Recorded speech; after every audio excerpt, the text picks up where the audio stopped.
2, 1, and then 3, visual 2, clap. 1. There Okay. you go. Folks, welcome to the Layline 33rd America's Cup Anarchy Report.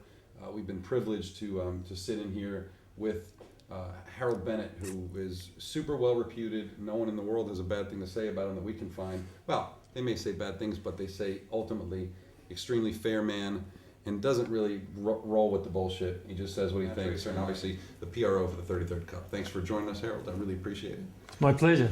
You know, obviously both Jenny and I and our readers have millions of questions, but I know you're a super busy man. And I think I really want to start out with a question that is, you and I were talking about a minute ago, which is you've got an event that essentially you've planned in 2 weeks. You've done some stuff beforehand, but how's that gone for you, and how are you pulling it off? Well, to be honest, it's I take my hat off to the people that took it by the horns here in Valencia and gave it a good shake to make it work in this short space of time. And although I've been here for quite some time, getting our gear prepared, boats and making sure we had the right people and all that type of thing, that we've been caught up in that trap as well, that we couldn't really get a lot of things done before it was finally finalised that would be here. And so we've ended up in this last minute rush, you know, to make things work. And I can tell you, it's been pretty tough. And but you know, we've done our best to make it really work. What are you worried about? I'm not worried about anything. Nothing. No. If anything's going to go wrong, I mean, do you have things that you're working really hard to ensure that don't go wrong? I mean, Well, I think all I can do is prepare as well as possible with my knowledge about the weather, getting a good understanding of that, and both teams are doing that with me. Have very good contact with both teams and rapport with them and understanding their data.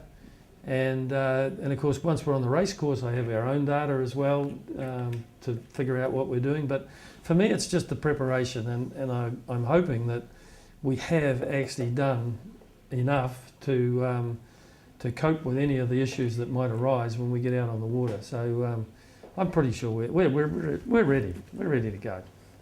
how important has your relationship with both Russell Coots and Brad Butterworth been to being able to have that rapport with the teams? I think it's been very important. We've sat in this very room here on a number of occasions, maybe only 2 occasions with Brad, but Brad and Russell together. But I've certainly sat with Russell on other occasions here. We've discussed things. We have differing viewpoints about some things, and Brad and I have some differing viewpoints about a few things. So, but we all know we've each got a role to play, and I'll give it my best shot, and they'll have to give theirs best shot to their teams. Mm-hmm.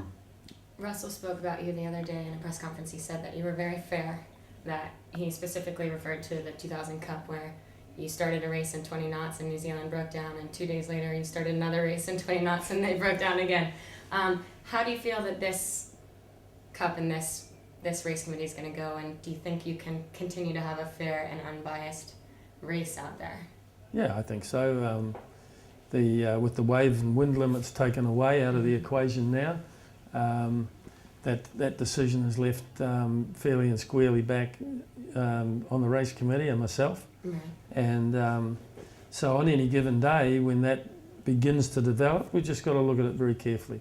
And I mean, these boats, if something breaks on one of these boats, Catastrophic. it is catastrophic. Yeah.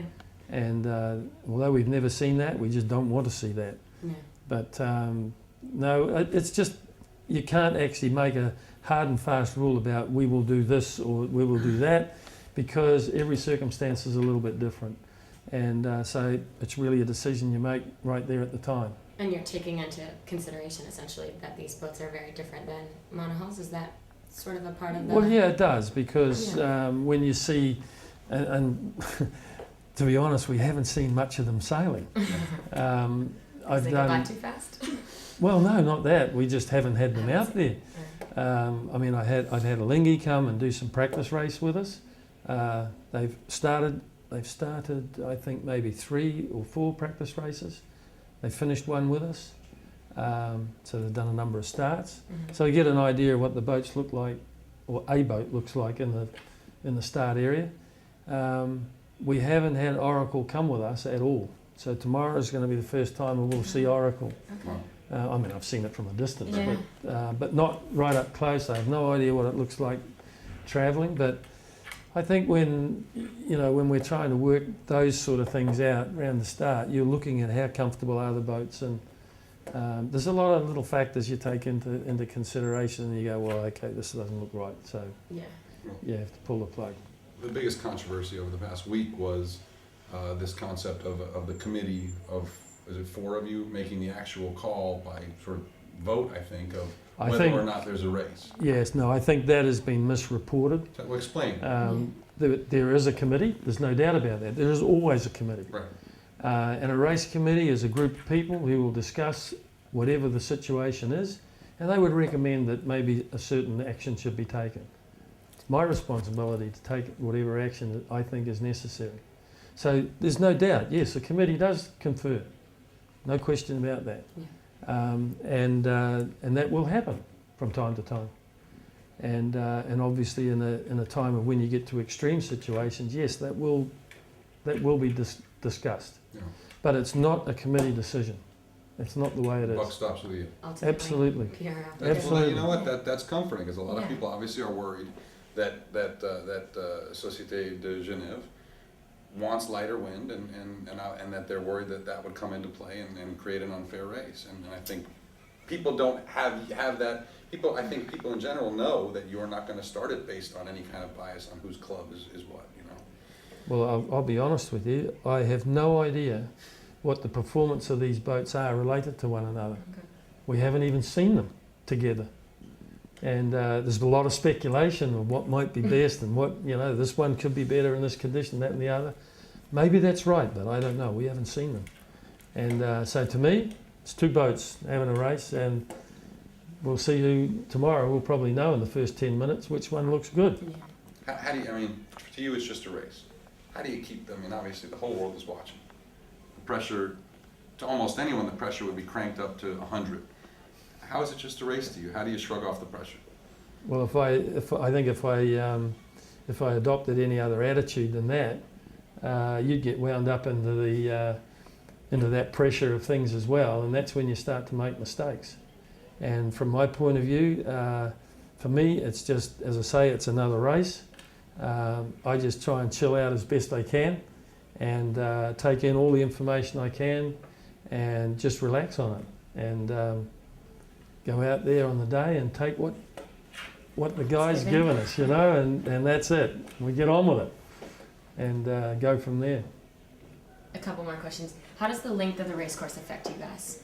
Yeah, that's a little tougher, Yeah. because in normal situations, even like the 32nd AC, where we had a course length of 3 miles. Mm. Well, in 3 miles, you can go anywhere and you find 3 miles of wind. That's perfect. It's okay. Maybe a little bit over here is not right, and a bit there. This race course for Windward Leeward is 20 miles long. And I got to find some wind that's going over 20 miles, but not only down there, but it's that wide as well. Mm. So I got 400 square miles of area that these boats can go in, that I've got to be reasonably confident that if one goes over here, he's not going to dive straight into a hole. Yeah. So that is a challenge for here. What about I guess it's the concept that the race committee can abandon the race if the breeze shifts 30 degrees on the first upwind leg. Is that an issue as well? The 20-mile race course, you might have breeze that is constantly 30 degrees, different, shifted. Could be. Yeah. That's an issue that in all the practice we've done out here, I don't believe there is a day that I would have been able to make that call.